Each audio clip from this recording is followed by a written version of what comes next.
Bonjour tout le monde, aujourd'hui on se retrouve pour une nouvelle vidéo. Je vais vous raconter une histoire que j'ai moi-même écrite pour ce jour spécial d'Halloween, alias ma fête préférée.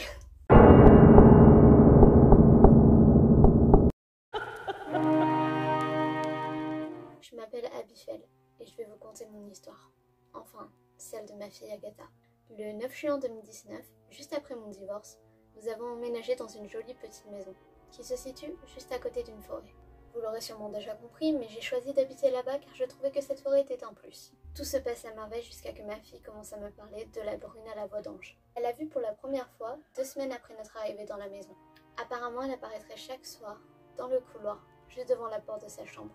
Ma fille avait 11 ans à cette époque, alors je me suis dit que tout ce qu'elle me racontait n'était que le fruit de son imagination. Puis comment voulez-vous croire ce qu'elle racontait alors que j'aurais dû moi aussi entendre la petite fille chanter tous les soirs? Un mois était passé, et Agatha continuait de se plaindre sans arrêt. Elle ne dormait presque plus, et la seule excuse qu'elle répétait encore et encore était que cette foutue fille aux cheveux bruns n'arrêtait jamais de chanter. Je m'inquiétais de plus en plus pour elle. Des objets changeaient de place sans raison apparente, et à part ma fille, je ne voyais pas qui pouvait faire ça. Elle, évidemment, elle ne cessait d'accuser la fille imaginaire. Qu'est-ce que je pouvais faire pour aider mon enfant? Cela faisait 1 semaine que Agatha était partie chez son père, afin qu'elle essaie de passer à autre chose. Ce soir-là, je veillais assez tard comme à mon habitude, mais cette fois-ci, je faisais des recherches sur internet pour savoir comment je pouvais aider ma fille.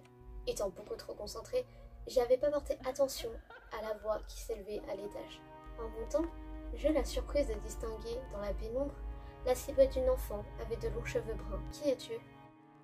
J'aurais peut-être dû m'inquiéter pour cette fille, mais non, fallait que je sache. Pourquoi tu viens ici chaque soir? Ta fille sort à la prochaine, le rituel n'est pas fini. Quel rituel? M'exclamai-je, ne comprenant pas encore ce qui était en train de se préparer. La petite fille avait disparu, une fois sa dernière phrase prononcée, mais je sentais encore sa présence. Comment je pouvais vous l'expliquer? Je ne sais pas.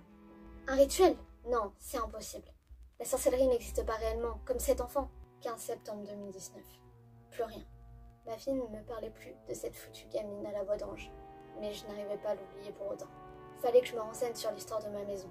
Mon instinct me hurlait de fuir, mais mes doutes n'avaient pas lieu d'être. Si seulement j'avais su. Un appel avec la sœur de l'ancienne propriétaire me glaça le sang et fit naître en moi ce sentiment de danger. L'ancienne propriétaire avait trouvé la mort ainsi que sa petite fille. Leurs corps ont été retrouvés dans la forêt, juste à côté de la maison. Mais la police n'a pas trouvé la cause exacte de la mort. Sa sœur m'a confié un détail que les policiers auraient négligé, selon elle. Il y avait un livre, avec des phrases impossibles à lire. Selon elle, Eliana aurait assassiné la petite afin d'accomplir un sacrifice. Comment une mère pourrait faire ça à son enfant? Et puis même si toute cette histoire était réelle, pourquoi cette petite fille hante encore ma maison? Cette question était restée en suspens, puisque la sœur d'Eliana m'a raccroché au nez. C'est alors que j'eus une idée. Je suis allée fouiller dans les affaires de l'ancienne propriétaire qui se trouvait encore dans le grenier. Quelle mauvaise idée. Des vêtements divers, des livres d'histoire, enfin rien d'intéressant pour moi. À part ces anciennes photos, où le visage de la petite semble avoir été brûlé avec un briquet. Le rituel n'est pas fini. Ta fille sera la prochaine. Elle était certes pas dans la même pièce que moi, et je ne saurais pas dire si je devenais folle, mais je l'entendais. Pourquoi elle a fait ça? Noyer l'enfant, 9 mois étant. Donne ta vie pour moi, seul le feu m'arrêtera. Je suis le reflet de la souffrance d'une mère et de son enfant. Donne-moi une offrande, et je te laisserai vivre. Parle, et tu m'oublieras. Essaie de m'oublier, et je serai toujours là. Repoussant toutes ces marques du passé, je venais de prendre ma décision. Agatha et moi allions partir et quitter cette maison. Je ne savais pas à quoi je m'exposais en prenant cette décision. Dans la chambre d'hôtel, ma fille était déjà au lit pendant que je me relaxais dans ma baignoire. Essayant de faire le tri dans mes pensées, je n'entendis pas immédiatement ses cris de détresse. Mais quand sa voix parvint à mes oreilles, je ne mis que quelques secondes avant de faire irruption dans la chambre. Elle se tordait de douleur, sa peau était marquée par des hématomes. Je perdais ma fille. Je pouvais pas l'accepter. Je pris la direction de cette foutue maison.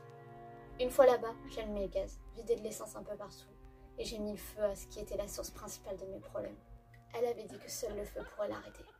Je m'étais installée un peu plus loin avec ma voiture, afin de voir la maison partir en fumée. Mais quand j'ai vu ma fille sortir en feu de cette même maison que je venais à peine de quitter, je pris conscience de l'erreur que je venais de faire. Je venais de me réveiller d'un rêve éveillé. Elle avait dit que seul le feu pourrait l'arrêter, certes, mais ma fille était aussi une offrande dans cette histoire. Tout ce que j'avais vu n'était que ce qu'elle voulait que je voie. Cette entité a eu ce qu'elle voulait. Ma fille. Madame, cela n'est pas une raison valable. Le juge va vous déclarer coupable. Je le sais, ça. Mais il fallait que je vous raconte mon histoire pour pouvoir l'oublier. Voilà tout le monde, donc c'est la fin de l'histoire qui j'espère était assez compréhensible. Donc je vais faire un petit résumé de ce que j'ai voulu vous faire comprendre. En gros, en fait, tout ce que la mère a vu à partir du moment où elle est allée dans le grenier pour fouiller dans les affaires de l'ancienne propriétaire n'était que le fruit de son imagination. Elle n'avait jamais quitté cette maison. C'était l'entité qui lui a donné cette vision. Sa fille dormait dans sa chambre à elle, dans cette maison. Et en fait, au moment où elle a mis le feu et qu'elle a quitté, ben, sa fille était encore dans la maison et elle a forcément brûlé avec la maison vu qu'elle dormait et elle n'avait pas eu le temps de s'échapper. Donc comme vous l'aurez compris, l'entité a manipulé la mère pour avoir son offrande, mais la maison est quand même partie en feu dans cette histoire et la mère finit devant les juges au tribunal parce qu'elle a tué son enfant malgré tout.